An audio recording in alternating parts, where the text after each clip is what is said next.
माँ, मुझे कुछ महीने के लिए विदेश जाना पड़ रहा है। तेरे रहने का इंतजाम भी मैंने कर दिया है। लगभग 32 साल के अविवाहित डॉक्टर सुरेश ने देर रात घर में घुसते ही कहा, बेटा, तेरा विदेश जाना जरूरी है क्या? माँ की आवाज़ में चिंता और घबराहट नजर आ रही थी। माँ, मुझे इंग्लैंड जाकर कुछ रिसर्च करनी है।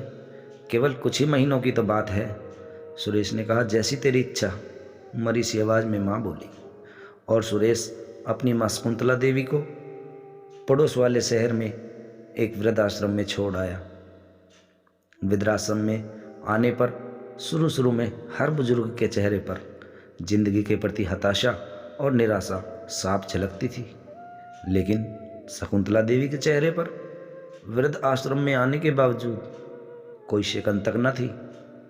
एक दिन आश्रम में कुछ बुजुर्ग आपस में बातें कर रहे थे। उनमें से 2-3 महिलाएं भी थी। उनमें से एक ने कहा, डॉक्टर का कोई सगा संबंधी नहीं था जो अपनी मां को यहां छोड़ गया? वहीं बैठी एक महिला बोली, शकुंतला देवी के पति की मौत जवानी में ही हो गई थी। तब सुरेश कुल 4 साल का था। पति की मौत के बाद शकुंतला देवी और उसके बेटे को रहने और खाने के लाले पड़ गए। किसी भी रिश्तेदार ने उनकी मदद नहीं की। शकुंतला देवी ने लोगों के कपड़े सी सी कर अपने बेटे को पढ़ाया। बेटा भी पढ़ने में बहुत तेज था, तभी तो वो डॉक्टर बन सका। वृद्ध आश्रम में करीब 6 महीने गुजर जाने के बाद एक दिन शकुंतला देवी ने आश्रम के संचालक शर्मा जी के ऑफिस के फ़ोन से अपने बेटे के मोबाइल नंबर पर फ़ोन किया और कहा, सुरेश, तुम इंडिया कब आ रहे हो या अब इंग्लैंड में ही हो? माँ, अभी तो मैं इंग्लैंड में ही हूँ, सुरेश का जवाब था। हर 3-4 महीने में शकुंतला देवी सुरेश को फ़ोन करती। उसका एक ही जवाब होता, मैं अभी वहीं हूँ, जैसे ही अपने देश आऊँगा तुझे बता दूंगा। इस तरह से तकरीबन 2 साल और गुजर गए। अब तो वृद्धाश्रम के लोग भी कहने लगे कि देखो कैसा चालाक बेटा निकला, कितने धोखे से अपनी माँ को यहाँ छोड़ गया। आश्रम के ही किसी बुजुर्ग ने कहा, मुझे तो लगता नहीं कि डॉक्टर विदेश विदेश गया होगा, वो तो बुढ़िया से छुटकारा पाना चाह रहा था। किसी और बुजुर्ग ने कहा, मगर वो तो शादीशुदा भी नहीं था। अरे होगी कोई उसकी कोई गर्लफ्रेंड जिसने कहा होगा कि पहले माँ के रहने का अलग इंतजाम करो, तभी मैं तुमसे शादी करूंगी। 2 साल आश्रम में रहने के बाद अब शकुंतला देवी को भी अपने समय का पता चल गया। बेटे का गम उसे अंदर ही अंदर खाने लगा। वो बुरी तरह टूट गई। 2 साल आश्रम में रहने के बाद एक दिन शकुंतला देवी की मौत हो गई। उसकी मौत पर आश्रम के लोगों ने आश्रम के संचालक शर्मा जी से कहा, इसकी मौत की खबर इसके बेटे को तो दे दो।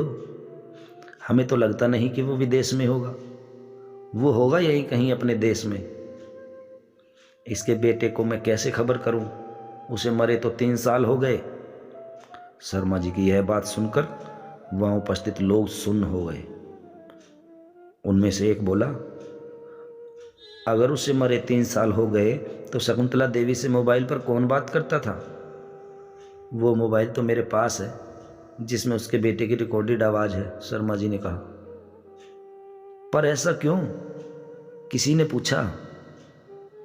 शर्मा जी बोले कि करीब 4 साल पहले जब सुरेश अपनी माँ को यहाँ छोड़ने आया तो उसने मुझसे कहा, शर्मा जी, मुझे ब्लड कैंसर हो गया है और डॉक्टर होने के नाते मैं ये अच्छी तरह जानता हूँ कि इसकी आखिरी स्टेज में मुझे बहुत तकलीफ़ होगी। मेरे मुंह से और मसूड़ों आदि से खून भी आएगा। मेरी यह तकलीफ़ माँ से देखी ना जा सकेगी। वो तो जीते जी ही मर जाएगी। मुझे तो मरना ही है, पर मैं नहीं चाहता कि मेरे कारण मेरे से पहले मेरी माँ मरे। मेरे मरने के बाद 2 कमरे का हमारा छोटा सा फ्लैट और जो भी घर का सामान आदि है वो मैं आश्रम को दान कर दूंगा। यह दास्तां सुनकर वहां पर उपस्थित लोगों की आंखों में सैलाब आ गया। शकुंतला देवी का अंतिम संस्कार आश्रम के ही एक हिस्से में कर दिया गया। उनके अंतिम संस्कार में शर्मा जी ने आश्रम में रहने वाले बुजुर्गों के परिवार वालों को भी बुलाया। ये माँ बेटे की अनमोल और अटूट प्यार की दास्तां का ही असर था। इस कहानी को पढ़ते हुए आपके मन के विचार कितनी बार बदले, जरा सोचना। हर बार जैसा हम सोचते हैं, जो तर्क करते हैं, जरूरी नहीं कि वास्तविकता वही हो। दोस्तों, अगर आपको कहानी अच्छी लगे और आप भी अपनी माँ से प्यार करते हो तो अपने दोस्तों रिश्तेदारों को शेयर ज़रूर कीजिएगा। मिलते हैं आपसे अगली कहानी में। तब तक के लिए जय श्री राम।